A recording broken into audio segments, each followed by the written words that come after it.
Hey everyone, it's Vision. So this game popped off. Black Myth Wukong is doing Elden Ring proud.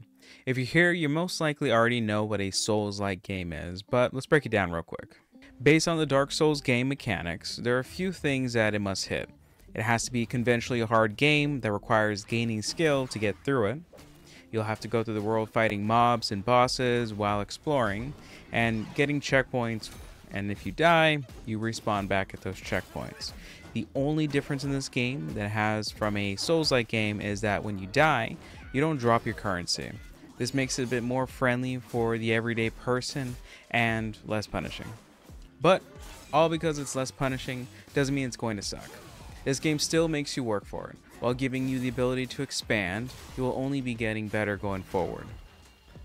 This series will be a review I work on kind of as I play through the game, kind of like how I feel and some recommendations that I have to other players, and spoilers are ahead, so don't say I didn't warn you.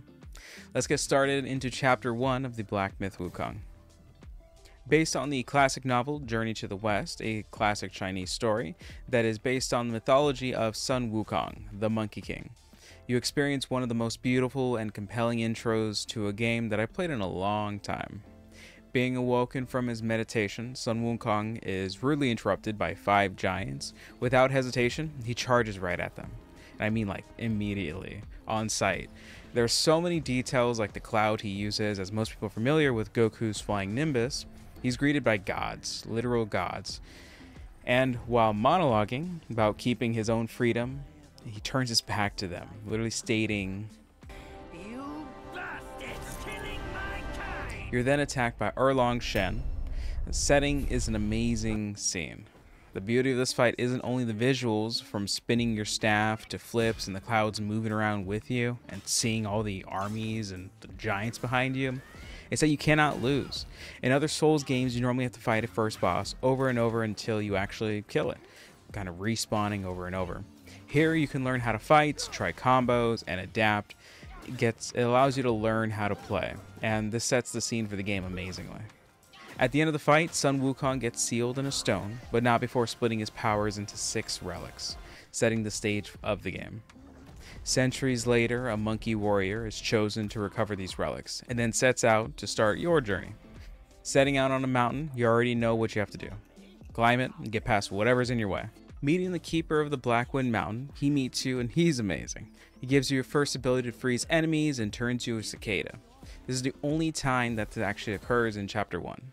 After beating some enemies, your first boss is a humanoid wolf with flaming twin blades.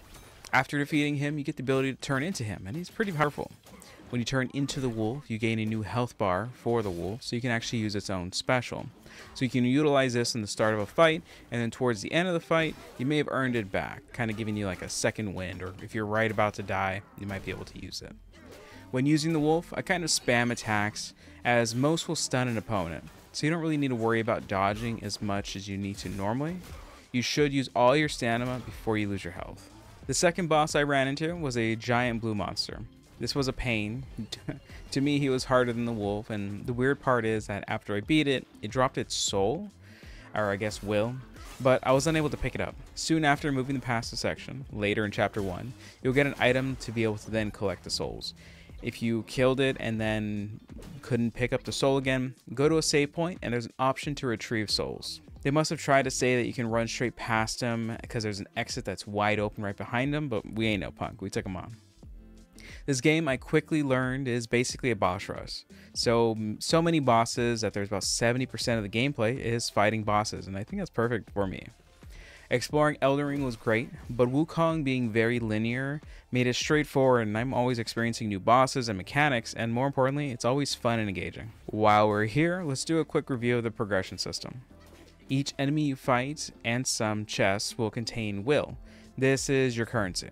You will use this in combination with materials that you find to craft armor, upgrade your weapons and build weapons, and upgrade your abilities. For your abilities, you'll be using the self-advance, upgrading your foundation and staff stances to better fight the way you like. Upgrading mysticism at this point will also upgrade your immobilize and alteration, which is your cloud step and then freezing somebody. I believe going forward in the later chapters, there'll be more options, but this is currently what's available in Chapter 1. You can also upgrade the spirits you've collected by using for PlayStation at least, L2 and R2. You can briefly turn into a monster using its ability and upgrade those. All this customization allows the staff fighting game into something with more customization. Use whatever you want and explore the stances. I highly recommend not looking up a guide. Explore what's there. You can always refund your skill points for free, which is a great plus.